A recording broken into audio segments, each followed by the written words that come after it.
Hello friends, welcome to master hub classes. मैं रोहित वर्मा, आप सबका जीएस और हिंदी मेंटर।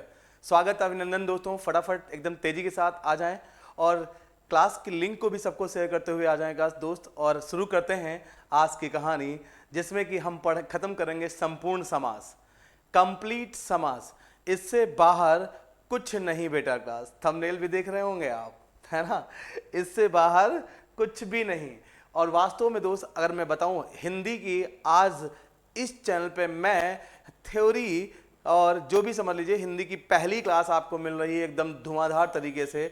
बहुत प्यार से सुनना चीज़ों को। और लर्निंग आसान नहीं होती है, सीखना यानी अधिगम आसान नहीं होता है, थोड़ा टाइम लगता है क्लास। और सीखने में थोड़ा टाइम अगर दे दोगे तो जीवन भर दिक्कत नहीं आएगी क्लास, ठीक है ना। मतलब जीवन भर, मतलब जब तक आप एग्जाम दोगे।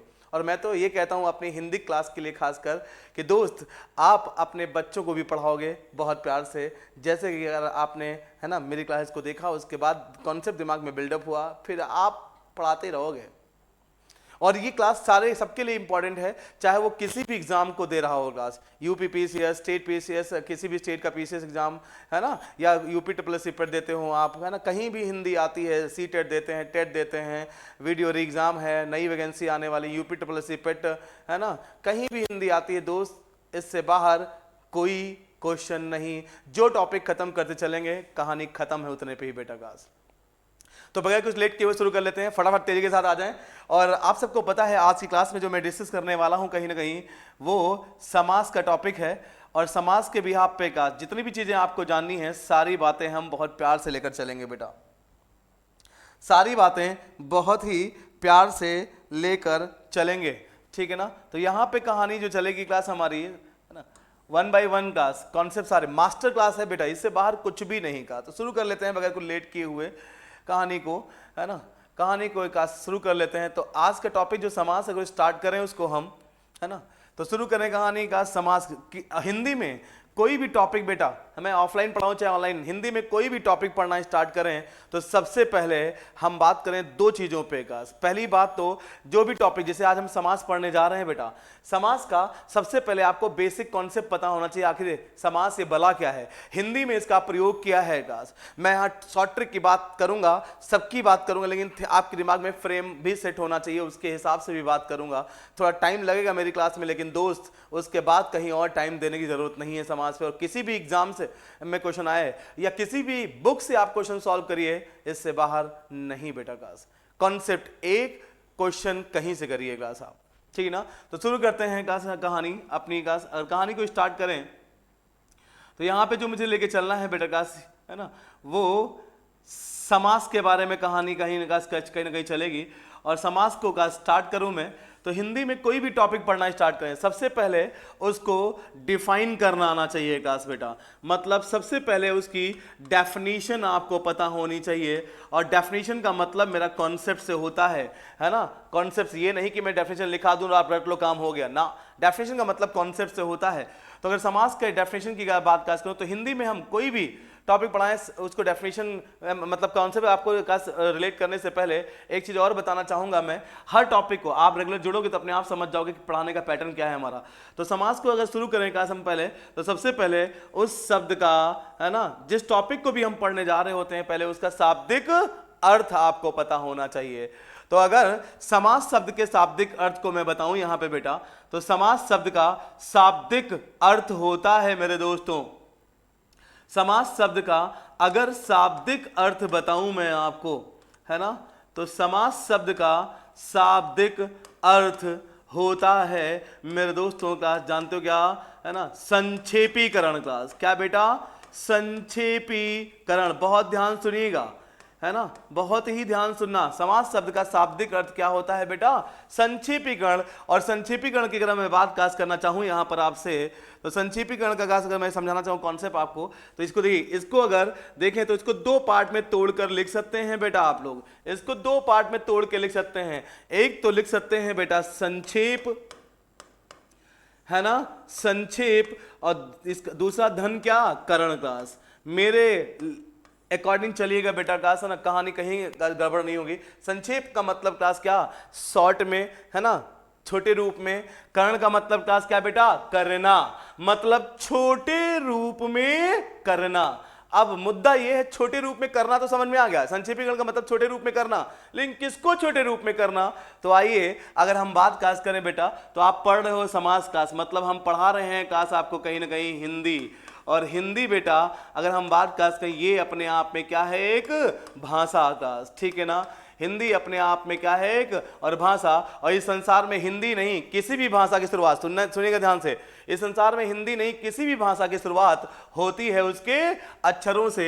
इसीलिए किसी भी भाषा में सबसे पहले हम क्या पढ़ते हैं बेटा? किसी भी भाषा में सबसे पहले उसके अक्षर के बारे में पढ़ते हैं क्लास। किसके बारे में पढ़ते हैं बेटा? अक्षर के बारे में। इस टॉपिक को शुरू करने के लिए कुछ बेसिक बातें आपको बताना बहुत जरूरी है, वही बता रहा हूं, सुन लीजिए, फिर इस टॉपिक को अभी स्टार्ट कर लेंगे, आगे कंटिन्यू कर लेंगे।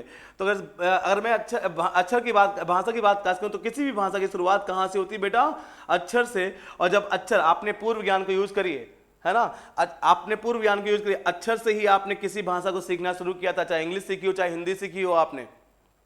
हिंदी में तो छोटा बड़ा छोटी बड़ी ये सब, इंग्लिश में तो ABCD ये सब पढ़ा होगा सबसे पहले।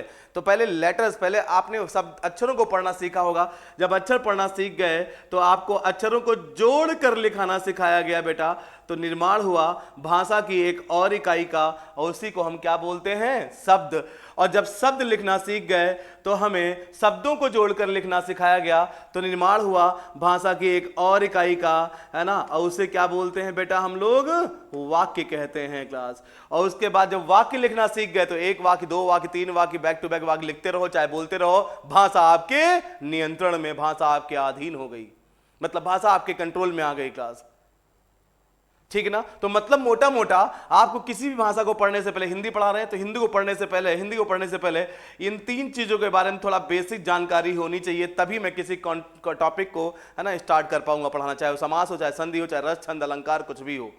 तो ये कुछ बेसिक बातें वही बताने की कोशिश कर रहा हूँ टॉपिक को स्टार्ट करने से पहले, कि है ना, अब आपके दिमाग में ये चल रहा होगा कि सर ठीक है, चलो हम भाषा के बारे में पढ़ने से पहले अक्षर, शब्द और वाक्य के बारे में जानेंगे, लेकिन कैसे, क्या, थोड़ा आइडिया दीजिए आप। तो मैं इसीलिए तो आया हूँ बेटा। अगर मैं बात करूँ, है ना, तो भाषा में का शुरुआत कहाँ से? अक्षर से। बस मेनली इन तीन चीजों के बारे में जानना है किसी भी टॉपिक को पढ़ने से पहले का, डिटेल में हिंदी के अंदर। तो कहोगे सर कैसे क्लास समझेंगे यहाँ पर? तो अगर हम बात करें सबसे पहले क्लास हम वाक्य की, तो आपके अगर थोड़ा सा इस समय के ज्ञान को यूज करें तो सबको पता, अगर मैं लिख दूं यहाँ पे बेटा, लिखा हुआ है मोहन आम खाता है। बात समझना, मोहन आम खाता है, ये सेंटेंस लिखा मैंने आपके सामने, तो आपको पता है काश बेटा कि ये सब, ये आप जितना अभी तक जानते हो थोड़ा बहुत, तो आपको इतना पता है ये वाक्य है, सबको पता है ना वाक्य, अभी समझ जाएंगे आप ये क्या है, वाक्य है। और अगर मैं लिख दूं यहां पे काश बेटा सिर्फ क्या? मोहन, तो ये क्या है बेटा? अगर मैं लिख दूं सिर्फ यहां पे काश क्या? मोहन, अगर मैं सिर्फ लिख दूं यहां पे बेटा काश क्या? मोहन, तो ये क्या है अपने आप में? ये अपने आप में काश क्या है? शब्द है ना। और अगर यहां लिख दूं सिर्फ मैं मां लिख दूं, ना लिख दूं, हा लिख दूं, रा लिख दूं, का लिख दूं, खा लिख दूं, तो ये क्या है अपने आप में? अक्षर क्लास। इतना तो आइडिया है। अब सुनिए डिफाइन कैसे करेंगे, सुनना। अगर मैं आपको बताऊं बेटा, नीचे से ऊपर लेके चलूंगा, सबका अपना तरीका पढ़ाने का, मेरा अपना, ये ध्यान सुनना, नीचे से ऊपर लेके चलूंगा। अगर मैं बात करूं वाक्य की क्लास, तो बेटा अच्छा एक चीज सुनिएगा, इस संसार भाषा क्या होती है? अगर कोई पूछे भाषा क्या होती है, तो इस संसार में किसी भी भाषा को डिफाइन करने का सिंपल तरीका यही है कि भाषा कुछ नहीं, अपने आप में एक सार्थक ध्वनि होती है। मैं इस समय बोल रहा हूं ना आपको, और आप सुन पा रहे हो ना, समझ पा रहे हो ना कि मैं क्या बोलना चाह रहा हूं, और आप हमसे कनेक्ट हो पा रहे हो ना इसी मेरी, है ना, इस ध्वनि के थ्रू। और जो ध्वनि मेरे मुंह से निकल रही है, ये कैसी ध्वनि है? आप सुन पा रहे हो, समझ पा रहे हो, मतलब मेरी ध्वनि का अपना क्या है? एक अर्थ है। मतलब मेरी ध्वनि क्या है? अर्थ के साथ ध्वनि है, मतलब सार्थक ध्वनि है। और सार्थक ध्वनि, और यही क्या है अपने आप में? एक भाषा है, जो मैं इसमें बोल रहा हूं, आप सुन रहे हो क्लास, समझ पा रहे हो। तो भाषा क्या है? सिंपल भाषा में क्या बोलोगे? भाषा, है ना, अपने आप में क्या होती है बेटा? भाषा अपने आप में एक सार्थक ध्वनि होती है क्लास। क्या होती है बेटा? भाषा अपने आप में एक सार्थक ध्वनि होती है, जिसके माध्यम से हम अपने विचारों को आपके सामने या किसी दूसरे के समक्ष प्रस्तुत करते हैं, है ना। और जब भी हम, है ना, भाषा के माध्यम से अपने विचारों को किसी के समक्ष प्रस्तुत करते हैं, तो माध्यम सिर्फ दो होंगे, क्या? या तो बोलकर या तो लिख कर बेटा क्लास। या तो बोलकर या तो लिखकर। इसीलिए भाषा की जब भी बात होती है तो बोलने की दृष्टिकोण से जब बात होती है तो हम बोलते हैं उच्चारण की दृष्टि से। बोलना मतलब उच्चारण करना, और जब लेखन के दृष्टिकोण से, मतलब जब आप किसी चीज को किसी के सामने प्रकट कर रहे हो, अपनी भावनाओं को, अपनी चीजों को, है ना, लिखकर, तो वहां पे भाषा किस दृष्टिकोण से प्रयोग की जा रही है? लेखन के दृष्टिकोण से। इसीलिए, है ना, आप भाषा को जब भी काश पढ़ोगे डिटेल में तो दो ही तरीके से पढ़ना होता है, लेखन की दृष्टि से और उच्चारण की दृष्टि से। लेखन मतलब क्लास क्या? लिखना। उच्चारण मतलब बोलना। और भाषा क्या है? एक सार्थक ध्वनि जिसके माध्यम से हम अपने विचारों को किसी समक्ष प्रस्तुत करते हैं, बोलकर या तो लिखकर क्लास। इसलिए बोलना मतलब उच्चारण और लिखना मतलब लेखन क्लास। बात करेंगे आगे और अच्छे से, अभी सुनिएगा तो समझ में आई बात आपको। तो भाषा क्या है? अपने आप में एक सार्थक ध्वनि जिसके माध्यम से हम अपने विचारों को किसी समक्ष प्रस्तुत करते हैं क्लास। क्लियर ना बेटा? तो सिंपली बोल देना भाषा एक सार्थक ध्वनि है। अभी मैं आपसे बोलूं आ ए, है ना, ये भी ध्वनि है ना, है तो ध्वनि ये भी, लेकिन इसका कोई अर्थ है क्या? जो भी मैंने कहा कुछ बोला, ये क्या बोला मैंने? समझ पाए आप क्या? नहीं ना। तो मतलब क्या है ना, हर ध्वनि का सार्थक नहीं होती, जो ध्वनि सार्थक होगी वही कहलाएगी क्या बेटा? भाषा का।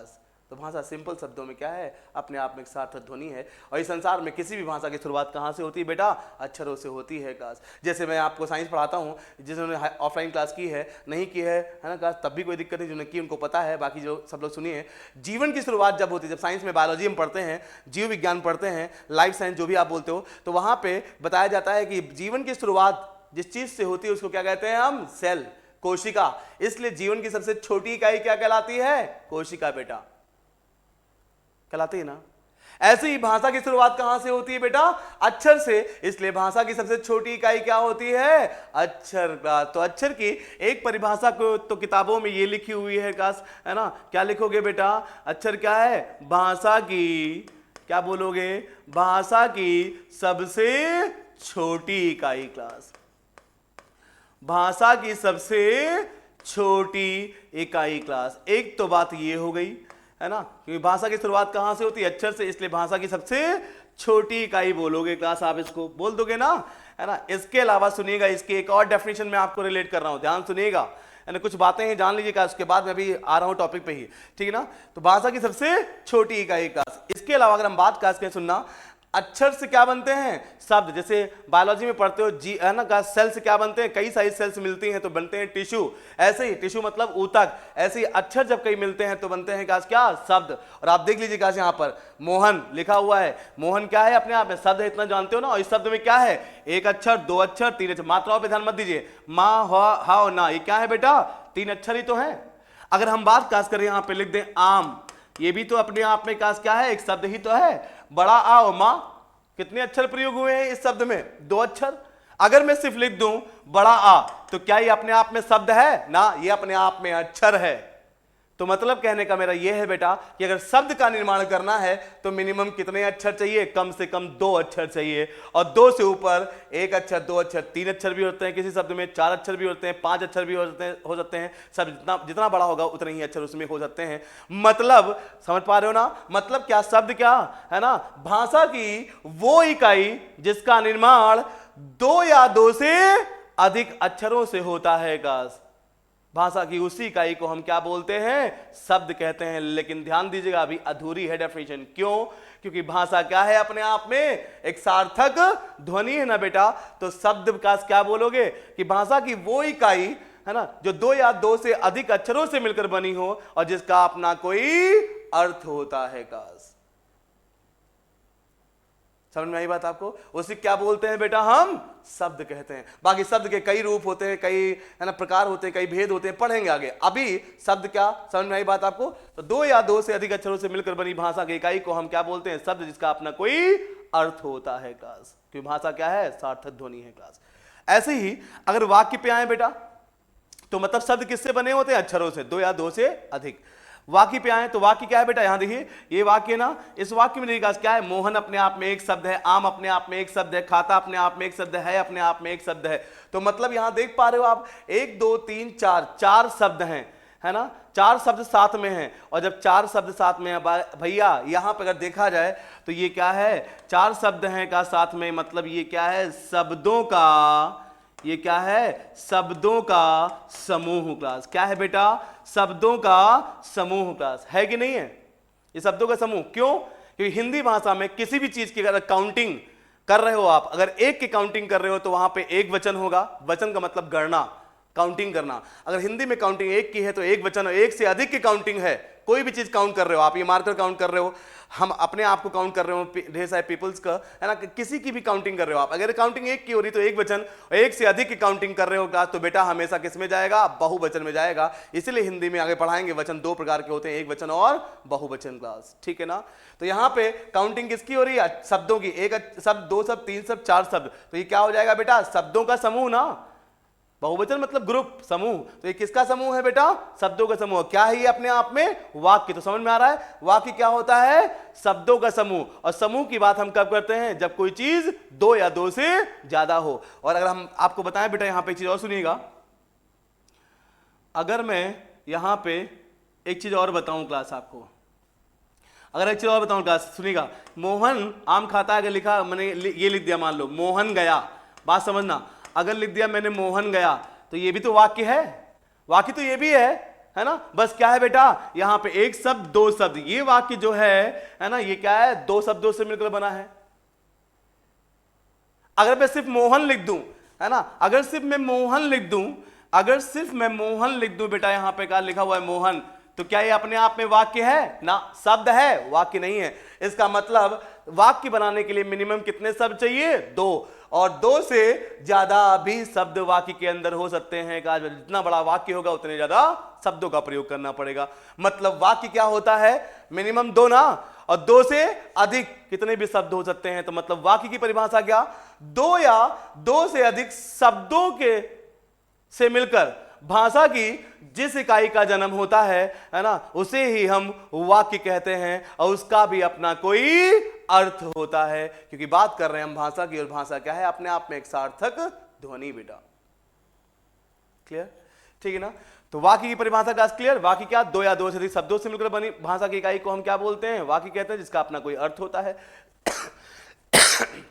शब्द की परिभाषा क्या, 2 या 2 से अधिक अक्षरों से मिलकर बनी भाषा की इकाई को हम क्या बोलते हैं, का शब्द कहते हैं, जिसका भी अपना कोई अर्थ होता है। तो इसका मतलब सर वाक्य किससे बने हैं, शब्दों से, शब्द किससे बने, अक्षरों से, और अगर अक्षर पे आए तो अक्षर किससे बने हैं, किसी से नहीं। मतलब अक्षर अपने आप में क्या है, स्वतंत्र हैं बेटा क्लास, है ना, जो किसी और पे निर्भर ना करेगा। बात समझिएगा, वाक्य किस पे निर्भर कर रहे हैं, शब्दों पर ना बेटा, शब्द किस पे निर्भर कर रहे हैं, अक्षरों पर ना बेटा, अक्षर किस पे निर्भर कर रहे हैं, किसी पे नहीं। इसका मतलब भाषा की अक्षर, है ना, भाषा की वो इकाई है जो अपने आप में स्वतंत्र होती हैं। बात पकड़ रहे हो ना बेटा। तो मतलब भाषा की सबसे छोटी इकाई तो वही है, साथ साथ क्या बोल सकते हो, भाषा की स्वतंत्र इकाई क्लास। क्या बोल सकते हैं बेटा आप, भाषा की स्वतंत्र इकाई। ये क्वेश्चन एक बार नहीं कई बार पूछता है यहां से, अभी बताऊंगा कैसे क्वेश्चन आता है गाइस, अभी सुनिएगा। तो बात समझ में आई ना, भाषा की सबसे छोटी इकाई, क्योंकि भाषा की शुरुआत यहीं से होती है, ठीक ना। इसके अलावा है ना, आपने देखा कि भाषा की वो इकाई जो अपने आप में स्वतंत्र है, किसी और पर निर्भर नहीं करती, उन्हीं को हम क्या बोलते हैं, अक्षर कहते हैं क्लास। इसके अलावा आप देखिए एक चीज और, बात समझने की कोशिश करना, बस वाक्य किस पे निर्भर कर रहे हैं, शब्दों पर। इसका मतलब अगर देखो, वाक्य को अगर तोड़ना चाहो, बात समझना, तोड़ने की बात कर रहा हूं मैं, अगर वाक्य को तोड़ना चाहो तो किस में तोड़ सकते हो, शब्दों में ना। मोहन को अलग कर दो, आम अलग कर दो, खाता अलग कर दो, है अलग फेंक दो, तो मोहन मतलब वाक्य को आप किस में तोड़ सकते हो, शब्दों में, है ना। शब्द पे आइए, शब्द को अगर तोड़ना चाहो तोड़ सकते हो ना, बिल्कुल। मां को अलग फेंक दो, हा अलग फेंक दो, ना अलग फेंक दो, ओ की मात्रा अलग फेंक दो। तो मतलब शब्द को किस में तोड़ सकते हो आप, अक्षरों में। अब अक्षर पे आइए, मां को तोड़िए, किसी भी अक्षर को उठा लो, तोड़ो, है ना। मां को क्या तोड़ोगे, ये अलग लिखोगे, ये अलग लिखो, ये अलग लिखोगे, क्या छोटा, किसी भी अक्षर को क्या ऐसे कुछ तोड़ोगे क्या, नहीं रे, है ना, मतलब अक्षरों को तोड़ा नहीं जा सकता। इसीलिए मेरे दोस्तों भाषा की सबसे छोटी इकाई जो अपने आप में स्वतंत्र होती है उसके बारे में यह कहा जाता है कि उनको तोड़ा नहीं जा सकता। इसीलिए है ना भाषा की उस इकाई को शायद हिंदी के विद्वानों ने नाम दिया है क्लास, क्या बेटा, अक्षर। क्या नाम दिया है? अक्षर क्लास। क्या नाम दिया बेटा? अक्षर क्लास। क्यों? क्योंकि अगर मैं बात क्लास करूं बेटा अक्षर का, अक्षर का मतलब ही होता है मेरे दोस्तों क्लास का, इसका शाब्दिक अर्थ ही होता है मेरे दोस्तों अनाशवान। क्या इसका शाब्दिक अर्थ होता है बेटा? अनाशवान। अनाशवान मतलब जिसको तोड़ा ना जा सके क्लास, जो नाशवान ना हो, जिसको तोड़ ना सके हम, अक्षर। अक्षर का मतलब अनाशवान। तो भाषा की वो इकाई जिसको तोड़ा ना जा सके। शब्दों को तोड़ सकते हैं हम अक्षरों में, वाक्य को हम तोड़ सकते हैं शब्दों में, नहीं अक्षर को तोड़ा नहीं जा सकता का। तो अक्षर की 3 परिभाषा निकल के आई, फिर से सुनिएगा एक बार, है ना। वाक्य का, ठीक ना, वाक्य किस पे निर्भर करते हैं? शब्द पे। शब्द किस पे निर्भर करते हैं? अक्षरों पर। अक्षर किसी पर निर्भर नहीं करते। तो भाषा की स्वतंत्र इकाई, पहली बात। इसके अलावा भाषा की शुरुआत कहां से होती है? अक्षरों से, इसलिए भाषा की सबसे छोटी इकाई क्लास, ठीक ना। इसके अलावा हम बात करें, वाक्य को तोड़ सकते हो शब्दों में, शब्द को तोड़ सकते हो अक्षरों में, और अक्षर को तोड़ा नहीं जा सकता, और जिनको तोड़ा ना जा सके वही क्या कहलाते हैं? अनाशवान कहलाते हैं, अक्षर कहलाते हैं क्लास। इसीलिए हिंदी भाषा की उस इकाई को जिसको तोड़ा नहीं जा सकता उसको हिंदी के विद्वानों ने क्या नाम दिया है? अनाशवान के बिहार पे अक्षर, अक्षर से बना अक्षर क्लास। क्लियर ना बेटा? तो अक्षर की 3 परिभाषा निकल के आई हैं, है ना। क्या? भाषा की सबसे छोटी इकाई, भाषा की स्वतंत्र इकाई, और एक और डेफिनेशन, भाषा की वो इकाई जिसको तोड़ा ना जा सके क्लास। भाषा की वो इकाई जिसको तोड़ा या नष्ट ना किया जा सकेगा, या तोड़ा ना जा सकेगा, ये भी बोल सकते हैं, या आप लिख सकते हैं नष्ट ना किया जा सकेगा। तो ये तीनों डेफिनेशन है, इन्हीं तीनों को मर्ज करके, है ना, हिंदी की किताबों में अक्षर की परिभाषा लिखी है। काश के अक्षर क्या है? भाषा की सबसे छोटी और स्वतंत्र इकाई जिसको तोड़ा नहीं जा सकता, अक्षर कहलाते हैं क्लास। क्लियर? ठीक ना। अक्षर और शब्द क्या बोलोगे? भाषा की वो इकाई जो 2 या 2 से अधिक अक्षरों से मिलकर बनी हो, जिसका अपना कोई अर्थ होता है। वाक्य की परिभाषा क्या बोलोगे? 2 या 2 से अधिक शब्दों का समूह। भाषा की वो इकाई जो 2 या 2 से अधिक शब्दों से मिलकर बनी हो और जिसका अपना कोई अर्थ होता है, क्लास क्या कहलाते हैं? वाक्य कहलाते हैं क्लास। तो ये कुछ बातें, है ना, आपको कोई भी टॉपिक में स्टार्ट करता हूं पढ़ाना का, तो उससे पहले आपको ये कुछ बातें पता होनी चाहिए बेटा क्लास, ठीक है ना। ये कुछ बातें आपको पता होनी चाहिए। तो इतना बोलने के बाद अब कहानी अगर आगे लेके चलेगा बेटा हम यहां पर, तो हम क्या पढ़ा रहे थे बेटा आपको? समास, है ना। तो समास का शाब्दिक अर्थ में कोई भी टॉपिक पढ़ाना स्टार्ट करेगा, ये कुछ बेसिक बातें बताने के बाद ही मैं टॉपिक स्टार्ट कर पाऊंगा। पहली क्लास है इसलिए बेसिक बातें बताना जरूरी था। अब आइए समझ में आएगा बहुत प्रॉपर तरीके से। तो अगर आप बात करें समास के बारे में, तो समास का शाब्दिक अर्थ क्या बताया मैंने भैया? अब इतना चिल्लाने के बाद बताइए, समास ये अपने आप में शब्द है कि नहीं है? ये तो समझ में, दिमाग बड़ा करने की कोशिश करना। स, म और स कितने अक्षर है? 3 अक्षर है ना। तो कोई भी भाषा की वो इकाई जो 2 या 2 से अधिक अक्षरों से मिलकर बनी हो, क्या बोलते हैं उसको? हम शब्द बोलते हैं। और हर शब्द का कोई ना कोई शाब्दिक अर्थ होता है, उस शब्द का अपना कोई ना कोई क्या होता है? अर्थ। तो समास का शाब्दिक अर्थ कुछ ना कुछ तो होगा ना। हाँ, तो इसीलिए कोई भी टॉपिक पढ़ने से पहले हम ये चीज बताते हैं ताकि आपको आगे थोड़ा सा समझने में दिक्कतें ना आए। तो इतना बोलने के बाद अगर कहानी को आगे लेके चलें, है ना, तो अब आते हैं बेटा क्लास जिस टॉपिक को हम स्टार्ट किए थे क्लास, है ना, क्या? समास क्लास, ठीक ना। और समास बेटा 2 लेक्चर में खत्म होगा, ठीक है ना। आइए संपूर्ण समास खत्म करूंगा मैं क्लास, है ना, आज ही या तो अगले लेक्चर में, होता है आधी खत्म कर दूंगा क्लास। चलिए तो बात करें समास को अगर पढ़ाना स्टार्ट करें तो समास के बारे में सबसे पहले क्या है इसका बेटा? Definition class. और डेफिनेशन के लिए मैंने क्या बोला कि सबसे पहले का डेफिनेशन का मतलब ये नहीं कि मैं लिखा दूं और रट लो आप ना, कॉन्सेप्ट होता है मेरा डेफिनेशन से मतलब। तो कैसे समझेंगे आप? समास शब्द का सबसे पहले क्या लिखना होगा आपको? शाब्दिक अर्थ क्लास। तो क्या लिखा था मैंने? समास शब्द का शाब्दिक अर्थ बेटा, इस शब्द का अर्थ क्या होता है? संक्षेपीकरण क्लास। बात समझिएगा, कहानी शुरू हो चुकी है समास की। संक्षेपीकरण, संक्षेपीकरण का मतलब क्लास क्या बेटा, है ना, ब्रैकेट में क्या लिख सकते हो आप? संक्षेप में करना, संक्षेप में करना, है ना, संक्षेप में करना क्लास। अब किसको संक्षेप मतलब? शॉर्ट में करना, छोटे रूप में करना, संक्षेप मतलब क्या? छोटा रूप, है ना। संक्षेप का मतलब क्या होता है बेटा? छोटा रूप का मतलब छोटे रूप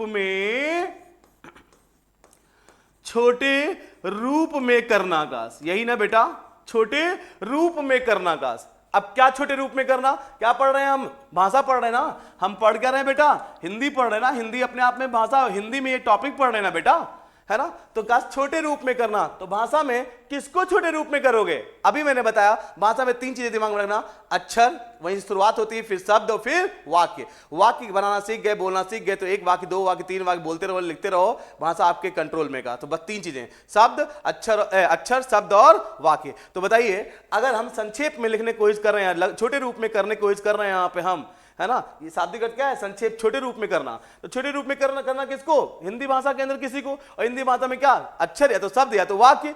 तो किसको छोटे रूप में कर पाओगे आप? क्या अक्षर को छोटे रूप में कर पाओगे? बताओ, अक्षर को छोटा आ लिखा है, इसको छोटे रूप में क्या कर पाओगे आप बेटा? इसको क्या छोटे रूप में कर पाओगे? दिमाग बड़ा कर पा रहे हो ना। तो मतलब अक्षरों को छोटे रूप में नहीं करना, तो फिर क्या, है ना, आप किसको छोटे रूप में करोगे? फिर अक्षर को नहीं तो क्या शब्द को। अब बताइए, अगर शब्द को छोटे रूप में करने की बात आई है तो जरा बताओ बेटा, आप लोग खुद ही बताइए, आप खुद ही बताइए बेटा यहां पे काश, अगर शब्द को छोटे रूप में काश करना, मान लो मोहन लिखा है, ये शब्द है ना बेटा, अब इसको छोटे रूप में क्या लिखोगे? मोहन को मां या हा ना, क्या क्या छोटा रूप बना पाओगे? मतलब ना अक्षर का छोटा रूप बन पाएगा, ना शब्द का छोटा रूप बन पाएगा। तो छोटा रूप बनेगा किसका? फिर बचा क्या आपके पास? अक्षर, शब्द नहीं तो बचा क्या? वाक्य क्लास। आई भाषण में मतलब वाक्य को छोटे रूप में करना। वाक्य मतलब स्टेटमेंट, मतलब कथन या सेंटेंस, कुछ भी बोलिए, उसको छोटे रूप में करना, उसको कर सकते हैं क्लास, उसको कर सकते हैं छोटे रूप में क्लास। दही में डूबा हुआ बड़ा, शॉर्ट में संक्षेप में क्या? दही बड़ा। लेकिन छोटे रूप में कैसे करना ये भी देखिए, है ना। तो मतलब समास का शाब्दिक अर्थ क्या बेटा? संक्षेपीकरण मतलब संक्षेप में करना, मतलब छोटे रूप में करना। किसको? शब्द को, अक्षर को, ना वाक्य को। और वाक्य क्या होता है बेटा? 2 या 2 से अधिक शब्दों का समूह। मतलब 2 या 2 से अधिक शब्दों के समूह को छोटे रूप में करना होगा। और किस प्रकार से करना होगा? तो ये देखिएगा, यहां पे थोड़ा पूर्व ज्ञान यूज करता हूं, मेरे साथ रहिए, मेरे शब्दों के साथ रहना बेटा, कहीं और मत भाग जाना वरना फिर दिक्कत होगी आपको, ठीक है ना।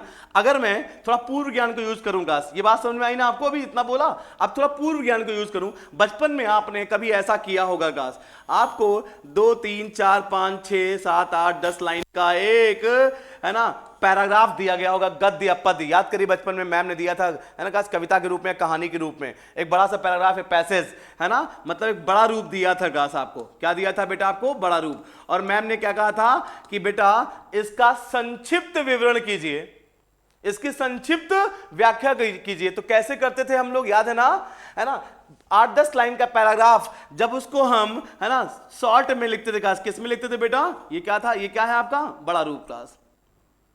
ये क्या है आपका?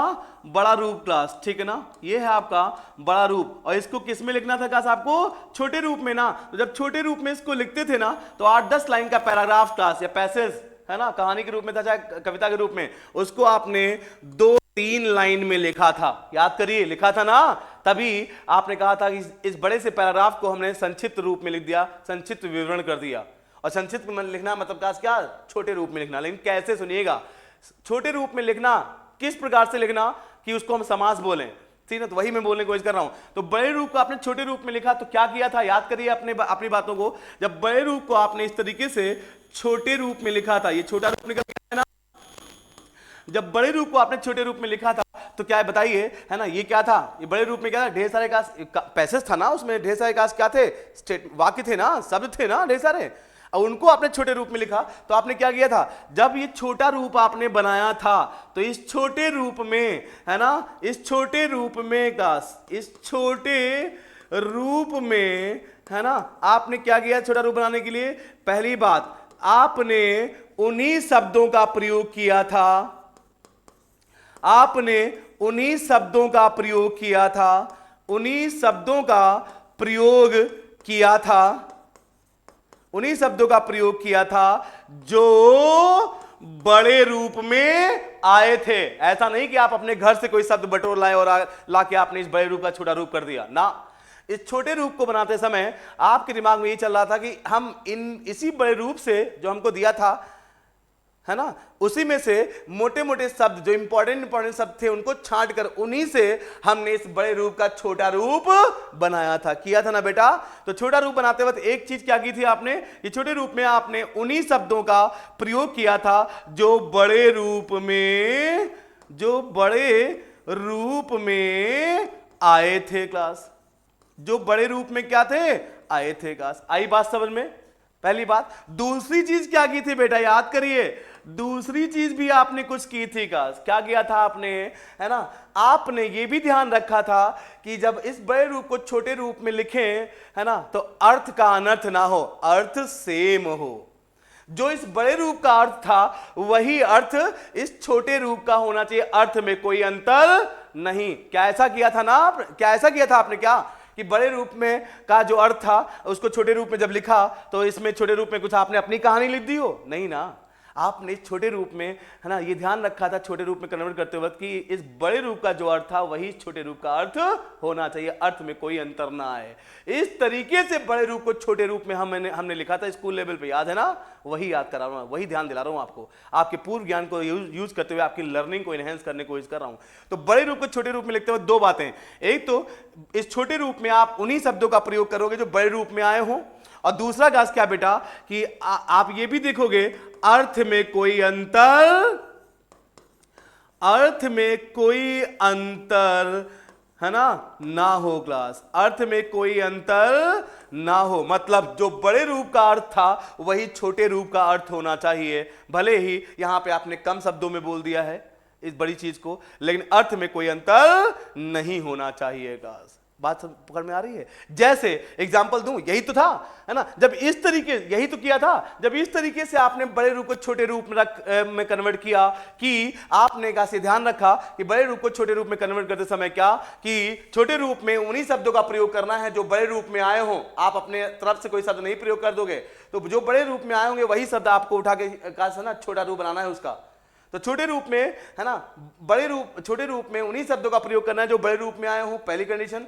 और दूसरी कंडीशन क्या बेटा, कि छोटे रूप का अर्थ भी वही होना चाहिए जो बड़े रूप का अर्थ था, अर्थ में कोई अंतर नहीं होना चाहिए। जब ये दोनों कंडीशन फुलफिल होंगी, तो जब इस तरीके से जब किसी बड़े रूप को छोटे रूप में लिखते हो तो इसी को बोलते हैं बेटा हम, क्या बेटा, संक्षेपीकरण क्लास। इसी क्या बोलते हैं बेटा हम लोग, इसी को बोलते हैं क्लास हम लोग, क्या बेटा, संक्षेपीकरण क्लास। क्या बोलते हैं, संक्षेपीकरण।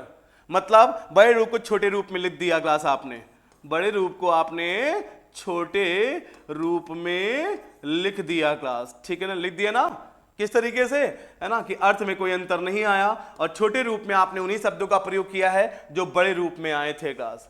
इस तरीके से जब हम किसी बड़े रूप को छोटे रूप में लिखते हैं तभी हम कहते हैं वहां संक्षेपीकरण हो रहा है। मतलब क्या हो रहा है बेटा, समास हो रहा है क्लास। तो ये है समास का बेसिक कॉन्सेप्ट। अभी खत्म नहीं कहानी, सुनिए अभी एक चीज और। जैसे एग्जांपल लेके इस चीज को समझाऊं मैं, अगर इस चीज को एग्जांपल लेके समझाऊं, सुनना बेटा, अगर लिखूं मैं, है ना, बात समझने की कोशिश करना। लिखा हुआ है दही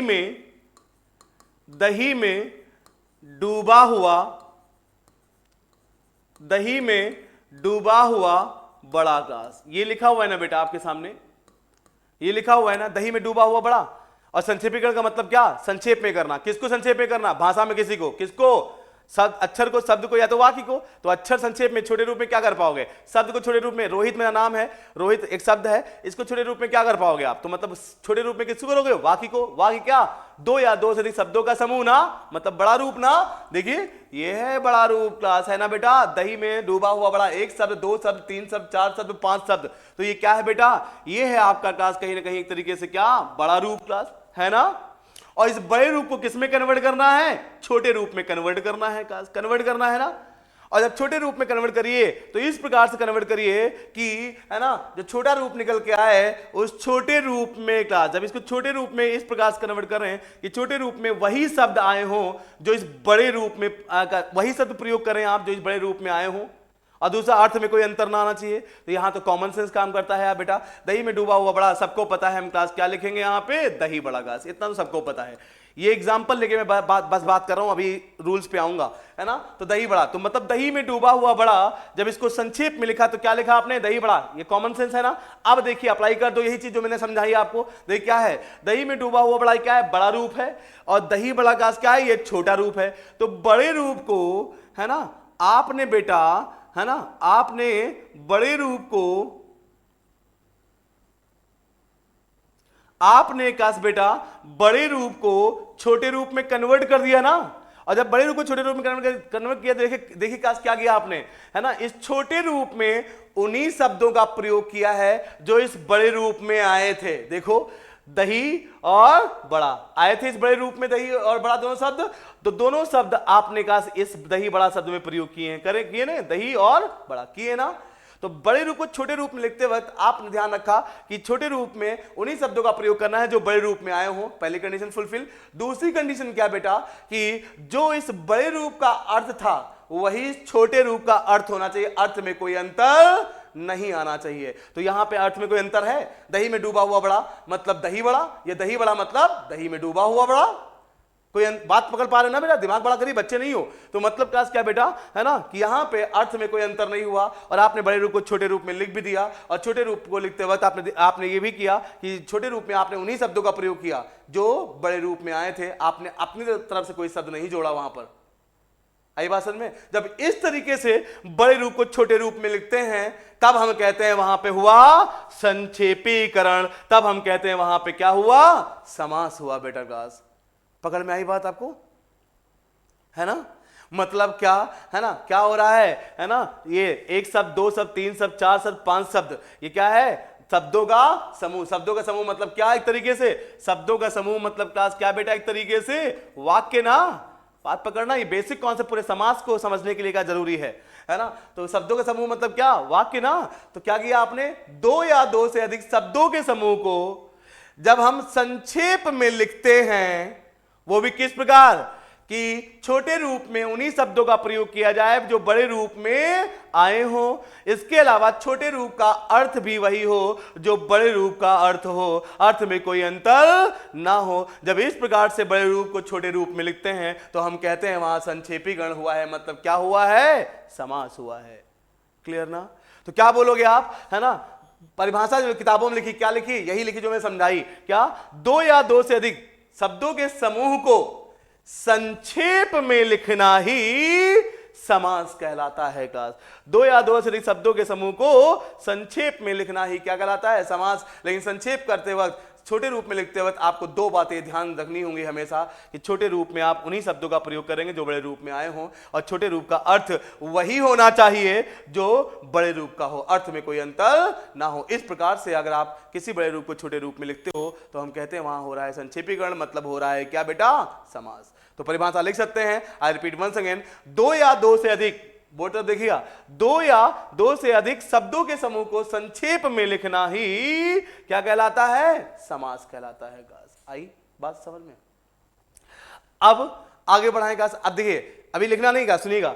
अब संक्षेप में लिख दिया तो संक्षेप आपने देखा क्या कि संक्षेप में लिखने के बाद, दो या दो से अधिक शब्दों को संक्षेप में लिखने के बाद एक नया शब्द बन रहा है। जब भैया वाक्य को शॉर्ट, दो या दो से अधिक शब्दों का समूह मतलब वाक्य, वाक्य को जब संक्षेप में लिखोगे तो शब्द ही तो बनेगा, है ना, पैसेज तो नहीं बन जाएगा, वो तो बड़ा रूप हो गया ना। वाक्य को दो या दो से अधिक शब्दों के समूह को संक्षेप में जब लिखोगे तो वाक्य ही पे तो आओगे ना, वाक्य तो बनेगा, सॉरी शब्द ही तो बनेगा, है ना। तो देखिए क्या बन रहा है, शब्द। और जब वो शब्द बनता है ना, दो या दो से अधिक शब्दों को संक्षेप में लिखने के बाद, इस तरीके इन चीजों को ध्यान रखने के बाद, जो संक्षेप में लिखने के बाद नया शब्द बनता है, उसी शब्द को समासिक शब्द या समस्त शब्द या समस्त पद कहते हैं। क्लास उसी को हम समासिक शब्द या समस्त शब्द कहते हैं, समस्त पद कहते हैं। आप मोटा मोटा समासिक शब्द लिखेंगे बस, है ना। तो जब संक्षेप में लिखने के बाद, है ना, जब एक नए शब्द का निर्माण होता है ना, हो रहा है ना, ये है ना, ये रेज कर दो तो लिख लिया होगा आप लोगों ने। तो आप देख पा रहे हो क्या बेटा,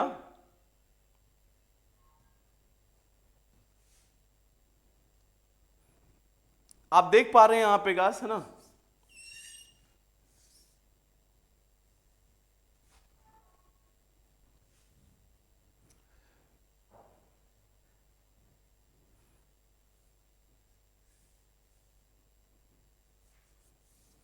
संक्षेप में लिखने के बाद, है ना, थोड़ा सा हमको लगता है ये दिक्कत कर रहा है, हैंग हो रहा है, कोई नहीं।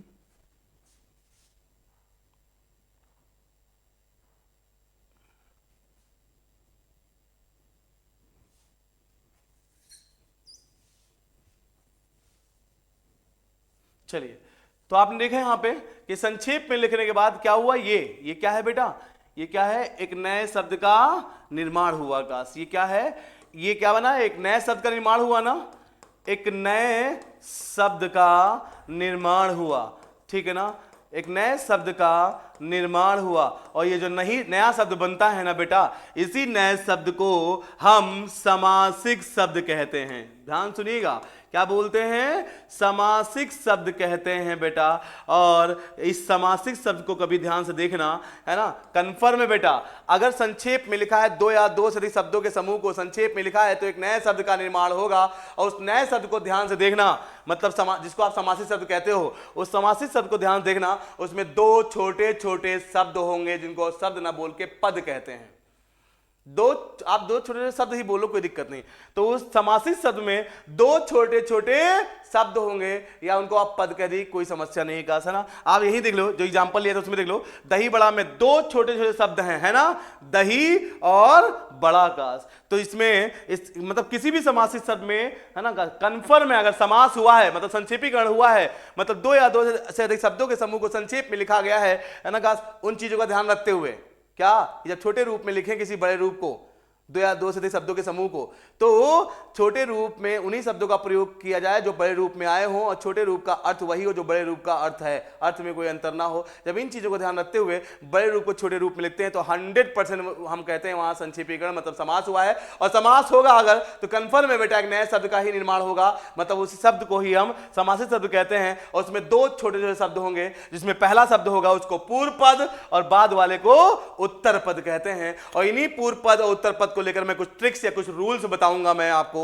है ना, जिनसे आप पहचान पाएंगे कि किसी दिए हुए शब्द में कौन सा समास है। एग्जामिनर क्वेश्चन कैसे पूछता है आपसे, एग्जामिनर का आपको क्या देगा, एग्जामिनर आपको एक शब्द देगा, क्या देगा बेटा, एक शब्द देगा, और उस शब्द को देकर कहेगा बेटा बताओ इस दिए हुए शब्द में कौन सा समास है। यही तो पूछेगा कि इस दिए हुए शब्द में कौन सा समास है। शब्द देकर क्वेश्चन तो देखे होंगे ना, शब्द दिया होगा उसमें समास पूछेगा, तो वो शब्द नहीं बेटा, वो क्या होगा, वो समासिक शब्द होगा, है ना भैया। समास तब पूछोगे जब समास किया गया होगा ना उसमें, और समास किया गया होगा तो कैसे, बेसिक कॉन्सेप्ट, दो या दो से अधिक शब्दों के समूह को संक्षेप में लिखा गया होगा, तो एक नए शब्द का निर्माण हुआ होगा, तो उसी में तो समास हुआ है ना, तो उसी शब्द को देखकर तो समास पूछेगा एग्जामिनर। तो मतलब, है ना, जो शब्द देकर एग्जामिनर समास पूछेगा वो शब्द नहीं, वो समासिक शब्द होगा। और उस समासिक शब्द में दो पद होंगे, पूर्व पद और उत्तर पद। जो पहले वाला शब्द होगा वो पूर्व पद, जो बाद वाला शब्द होगा वो उत्तर पद का।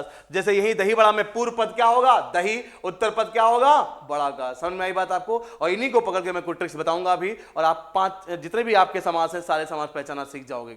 अभी तो कॉन्सेप्ट, ये बेसिक कॉन्सेप्ट था समास का।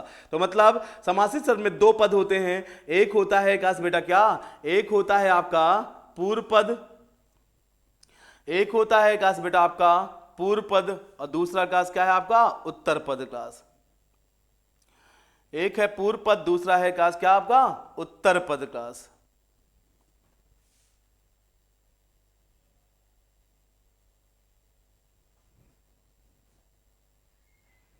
एक है पूर्व पद, दूसरा है काश क्या बेटा आपका उत्तर पद। क्लास ठीक है ना, आई बात समझ में आपको।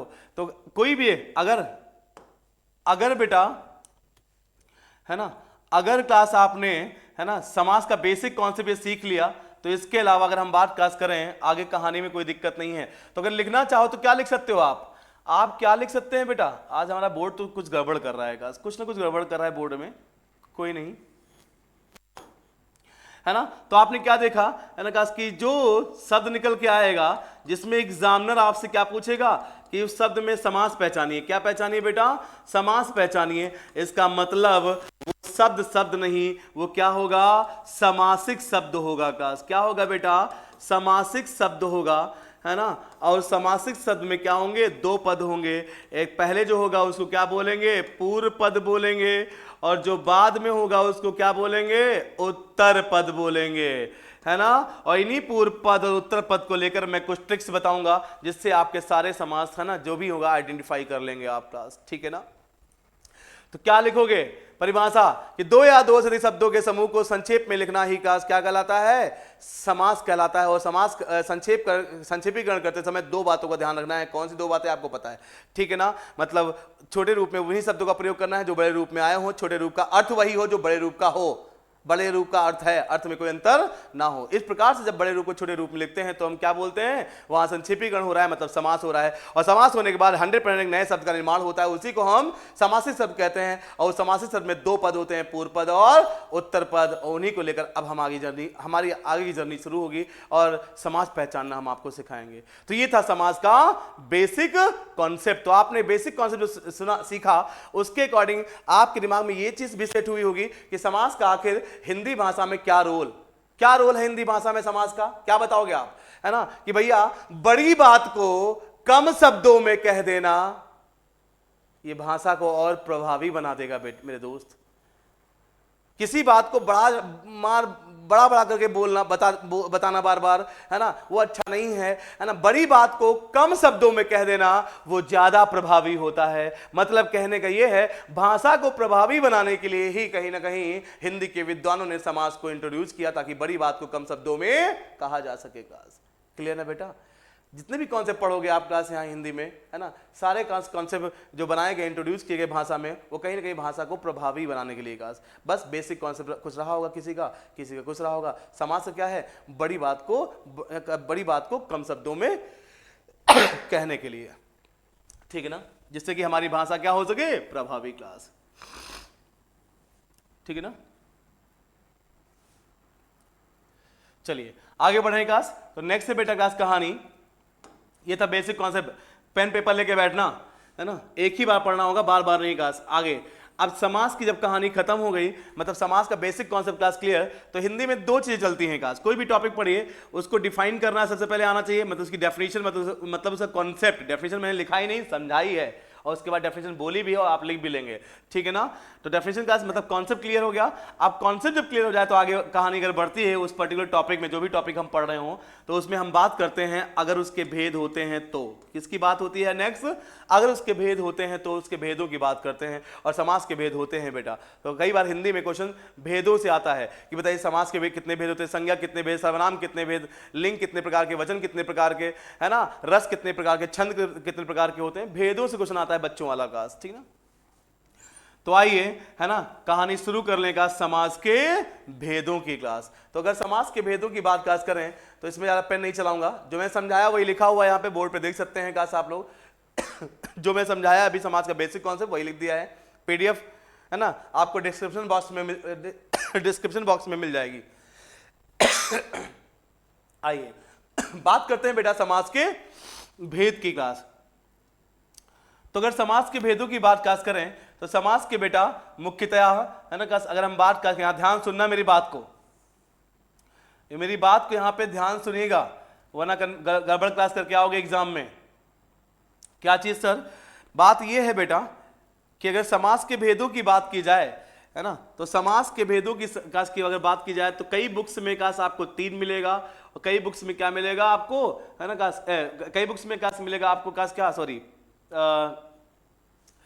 समास के भेद क्लास, है ना। स्टार्टिंग में अगर हम बात क्लास करें, अव्ययी भाव समास, द्वंद्व समास, है ना, और तत्पुरुष समास और बहुब्रीहि समास, स्टार्टिंग में यही 4 समास थे क्लास, है ना। मतलब कई किताबों में आपको क्लास क्या मिलेगा बेटा, है ना क्लास, क्या कितने समास थे बेटा आपके, 4, है ना, और 4/6। आप ऐसे लिखना, क्यों सर ऐसे क्यों लिखा रहे हो आप, ये तो 4 लिखा हो तो 6 लिखाओ। तो बेटा बात यह है कि कई बार एग्जाम्स में क्वेश्चन पूछा गया समास कितने भेद होते हैं, तो ऑप्शन में 6 था ही नहीं, तो क्या टिक करके आओगे 4। कई बार 4 था ही नहीं, तो क्या टिक करके आओगे 6। और दोनों मिल जाए, 4 और 6 दोनों मिल जाए, 4 और 6 दोनों मिल जाए, तो आप 6 टिक करके आएंगे, क्योंकि आज मान्यता 6 के 6 और समास को दी गई है। तो सर ये 4 कब और 6 कब, तो जब हिंदी भाषा, बात समझना, में शब्दों के साथ रहिएगा, जब हिंदी भाषा का विकास हो रहा था उस समय हिंदी के विद्वानों ने समास के 4 ही भेद बनाए थे गाज। मतलब बड़े रूप को छोटे रूप में लिखने के लिए 4 ही नियम या 4 ही रूल या 4 ही कॉन्सेप्ट निकाले थे, मतलब 4 ही रूप समास के बताए थे। लेकिन जब हिंदी काफी विकसित हो चली, हिंदी भाषा, तो समास के 2 और भेद निकल के सामने आए। संख्या कितनी हो गई? 6। लेकिन जो 2 भेद बाद में निकल के आए, वो 2 भेद अलग से पढ़ाने भले हमने स्टार्ट कर दी हो, या पढ़ने हमने भले स्टार्ट कर दी हो, लेकिन वो 2 भेद पहले भी पढ़े जाते थे जब समास के 4 रूप थे। समास के आरंभ में जो 4 रूप थे वो यही थे बेटा का। अव्ययी भाव समास, द्वंद्व समास, तत्पुरुष समास और बहुब्रीहि समास। इसका मतलब कर्मधारय और द्विगु समास, ये 2 समास जो थे, जिनको हमने बाद में अलग से इंडिपेंडेंट रूप में पढ़ना शुरू किया, ये 2 समास पहले इन 4 समासों में से किसी एक समास के अंडर में पढ़े जाते थे। और वो कौन समास था बेटा? वो था आपका तत्पुरुष समास। आरंभ में जब हिंदी भाषा डेवलप हो रही थी, जब समास के भेद आए थे, तो आरंभ में यही समास के 4 भेद थे। कर्मधारय और द्विगु को तत्पुरुष समास के अंडर में ही पढ़ते थे। इसलिए आरंभ में समास कितने भेद थे? 4। लेकिन आगे चल के हिंदी के विद्वानों ने इनको अलग से पढ़ाना शुरू कर दिया। क्यों? क्योंकि इनमें कोई भी सिमिलरिटी तत्पुरुष समास जैसी नहीं है। अभी मैं आपको डिटेल में जब पढ़ोगे एक एक समास को, तो देखोगे कि भैया है ना, कर्मधारय और द्विगु में कोई भी सिमिलरिटी तत्पुरुष समास जैसी नहीं है। तो तत्पुरुष समास जैसी कोई सिमिलरिटी कर्मधारय और द्विगु में नहीं है, तो काहे इनको तत्पुरुष समास के अंडर में पढ़ेंगे? इनको अलग से पढ़िए, अलग से पढ़ें। तो इसीलिए इनको अलग से पढ़ाना शुरू कर दिया गया। तो संख्या कितनी बन गई? 6। 4 थे ही, कर्मधारय और द्विगु को अलग से पढ़ाना शुरू कर दिया, तो कितनी संख्या हुई? 6। और आज मान्यता इन 6 के 6 समासों को दी गई है। तो 4 मिले तो 4 टिक करना, 6 मिले तो 6 टिक करना, और ऑप्शन में 4 और 6 दोनों मिल जाए तो आप हमेशा 6 टिक करके आएंगे। का ध्यान रहेगा इस बात का ना बेटा। तो समास के ये हैं आपके 6 के 6 भेद। आइए 1 बाय 1 पढ़ते हैं काश। और क्यों थ्योरी नहीं, कोई कुछ नहीं, इतना जितनी थ्योरी थी अब हो गई। अब मेरी बातों को ध्यान सुनना, क्योंकि हर समास को पहचानना सीखना है आपको। शब्द दिया होगा, शब्द में पूछेगा बताओ कौन समास है, तो इन्हीं 6 में से कोई समास उस दिए हुए शब्द में होगा। ठीक है ना? चलिए तो आइए देखते हैं, पहचाना सीखते हैं। तो 1 बाय 1 स्टार्ट करेंगे कहानी। तो सबसे पहला है काश हमारा, है ना, ये 6 के 6 भेद आपके काश दिमाग में होने चाहिए काश। सबसे पहला क्या? अव्ययी भाव समास। फिर काश क्या बेटा? द्वंद्व समास। द्वंद्व समास के बाद काश क्या बेटा आपका? बहुब्रीहि समास, है ना, तत्पुरुष समास। तत्पुरुष समास के बाद काश क्या बेटा आपका? है ना, तत्पुरुष समास के बाद काश क्या आपका? बहुब्रीहि समास। उसके बाद कर्मधारय और द्विगु समास। काश यार ये बड़ी समस्या है इस बोर्ड में, ठीक ना। तो समास के 6 के 6 भेद आपके दिमाग में होने चाहिए काश, है ना। और इसी ऑर्डर में पढ़ेंगे 1 बाय 1। अव्ययी, द्वंद्व, तत्पुरुष, बहुब्रीहि, कर्मधारय और द्विगु। तो आइए सबसे पहले हम बात करते हैं अव्ययी भाव समास के बारे में काश, ठीक है ना। तो देखिए बहुत ध्यान सुनना, अव्ययी भाव समास कैसे पहचानोगे आप लोग? अव्ययी भाव समास कैसे पहचानोगे आप लोग काश, है ना। तो देखिए अगर मैं अव्ययी भाव समास की बात करने का स्टार्ट करूं, तो सुनना बेटा ध्यान से। यहां पे आपको क्या दिया होगा, बात समझना। आपको दिया क्या होगा? आपको दिया होगा काश बेटा क्या? एक शब्द। बात समझिएगा, क्या दिया होगा? शब्द। और दिए हुए शब्द में एग्जामिनर क्या पूछेगा आपसे कि दिए हुए शब्द में भैया बताइए कौन सा समास है का। बेसिक कॉन्सेप्ट हो चुका है ना। अब जिस तरह के बोल रहा हूं सुनिए ध्यान से। उस दिए हुए शब्द में क्या पूछेगा? बताइए इसमें कौन सा समास है। तो एग्जामिनर ने शब्द में समास पूछा है ना, इसका मतलब वो शब्द नहीं, समासिक शब्द होगा ना बेटा। इसका मतलब वो शब्द नहीं, वो क्या होगा?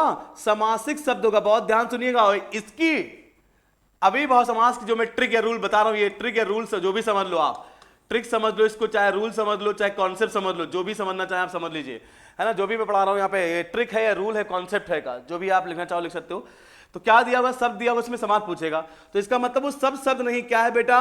समासिक शब्द है। क्या है वो? समासिक शब्द है। और समासिक शब्द है इसका मतलब इसमें 2 पद होंगे, है ना। 2 छोटे से शब्द होंगे। एक पहले होगा जिसको हम पूर्व पद कहेंगे, और एक बाद में होगा उसको क्या कहेंगे? उत्तर पद। और जो शब्द दिया होगा उसको देखकर ही पूर्व पद उत्तर पद बच्चा भी पहचान लेगा, ठीक है ना। पूर्व पद उत्तर पद देखकर बच्चा भी पहचान लेगा। तो पूर्व पद उत्तर पद पहचान लोगे तो उसके बाद अगर दिए, अब हम क्या पढ़ा रहे हैं? जिस समास पे चल रहे हैं दिमाग वहीं रखना बेटा, आगे मत दौड़िएगा, है ना। अगर आपको आता है बहुत अच्छी बात है, आगे समास पे मत दौड़िएगा। अभी जिस समास को पहचानना सिखा रहे हैं दिमाग वहीं रखना। क्यों? कि जो लोग नए सीख रहे हैं ना काश, वो मेरी बात ध्यान सुने खासकर, ठीक है ना बेटा। जिस समास पे चल रहे हैं दिमाग वहीं रखना। अभी मैं अव्ययी भाव समास पहचानना सिखा रहा हूं दिए हुए शब्द में, बाकी समास को दिमाग से हटाइए। तो अगर दिए हुए शब्द में बेटा अव्ययी भाव समास होगा ना, तो ध्यान सुनना कि जो पूर्व पद होगा ना, पूर्व पद निकाल लोगे, अभी एग्जांपल करेंगे समझ में आ जाएगा, है ना। कि जो पूर्व पद होगा ना, उससे लिखे ड्रैग करते हुए पहली बात क्या? कि कि जो पूर्व पद होगा ना आपका क्लास, अगर दिए हुए शब्द में अव्ययी भाव समास होगा तो पूर्व पद जानते हो क्या होगा, छोटा होगा। मेरी पूरी बात खत्म हो जाए तो अपने आप आपके दिमाग में कॉन्सेप्ट बिल्डअप हो जाएगा, बस ध्यान सुनिएगा आप मुझे। पूर्व पद क्या होगा, अगर दिए हुए शब्द में अव्ययी भाव समास होगा तो पूर्व पद क्या हो सकता होगा, छोटा होगा। किसकी अपेक्षा, मेरी अपेक्षा। अरे वहां कौन है शब्द में, उत्तर पद ही तो है ना। तो पूर्व पद क्या होगा, छोटा होगा। किसकी अपेक्षा, उत्तर पद सॉरी, उत्तर पद की अपेक्षा।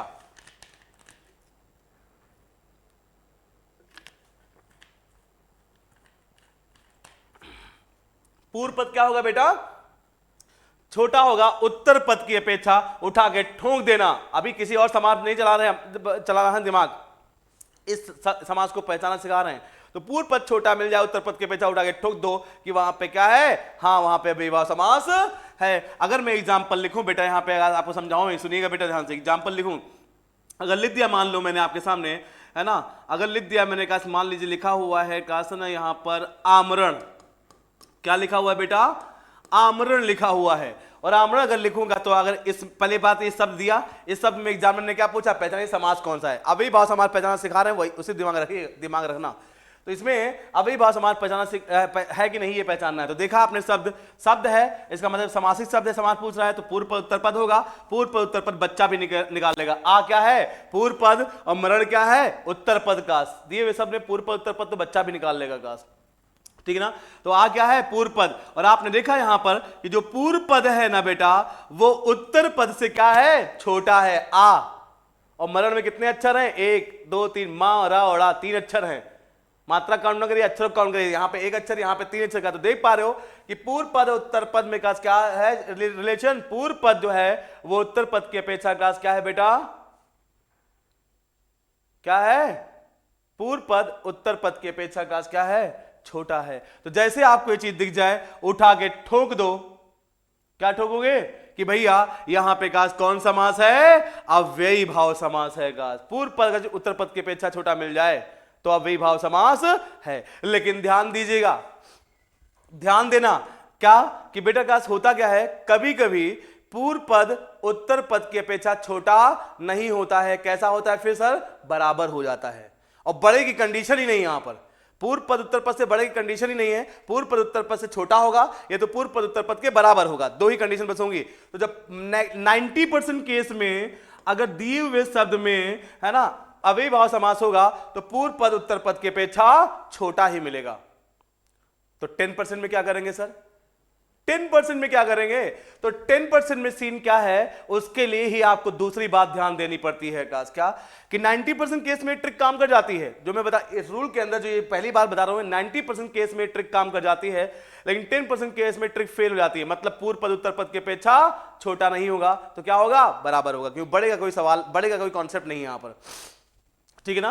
तो क्या होगा, अगर ये ट्रिक फेल हो जाए तो आपको दूसरी ट्रिक अप्लाई करनी है। क्या अप्लाई करनी है, दूसरी ट्रिक भी पूर्व पद से ही है। जब ये ट्रिक फेल हो जाए तो दूसरी ट्रिक काम आएगी क्लास, अगर दिए हुए शब्द में अव्ययी भाव समास है तो। क्या दूसरी ट्रिक, क्या कि पूर्व पद के ही स्थान पे आपको क्या मिल जाएंगे, कुछ कीवर्ड्स मिल जाएंगे।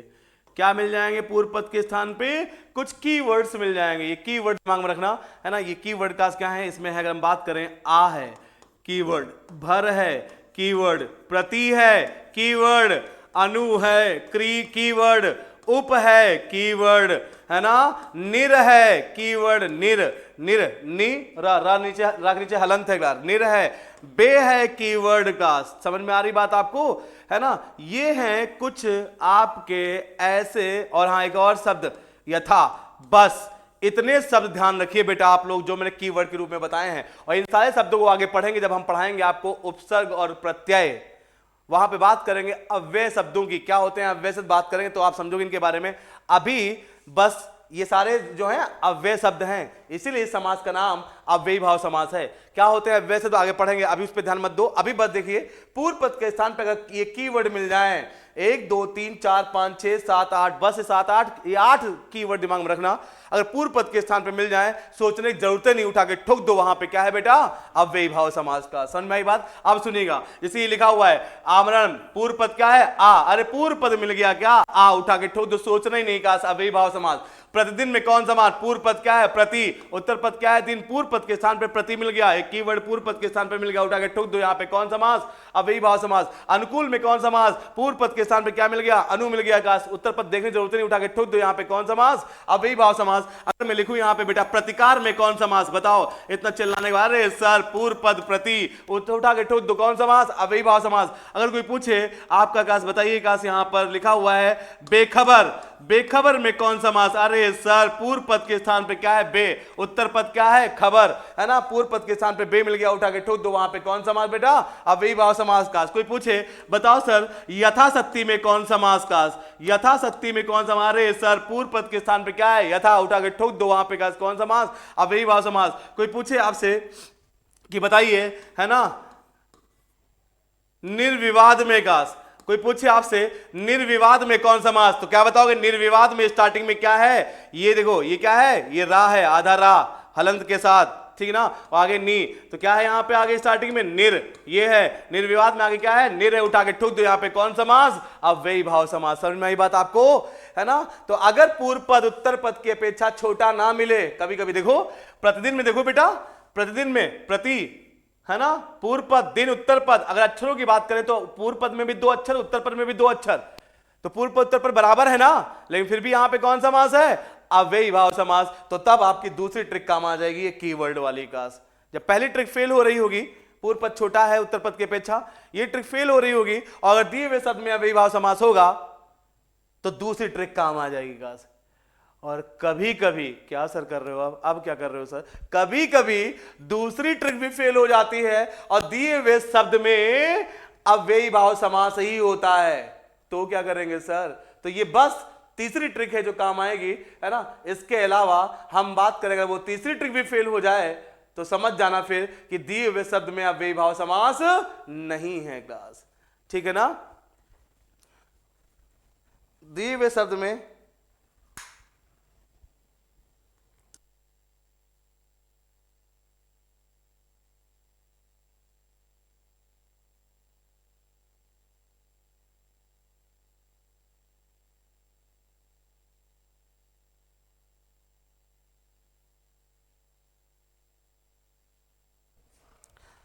ठीक है ना।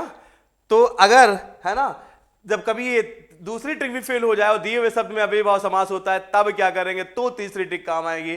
तो तीसरी ट्रिक का कहां लिखूं, मेरे पास स्पेस नहीं, मैं आगे बढ़ाता हूं, कहां से इरेज करूं इसको, है ना, समझ में आई बात। तो ये 2 ट्रिक जब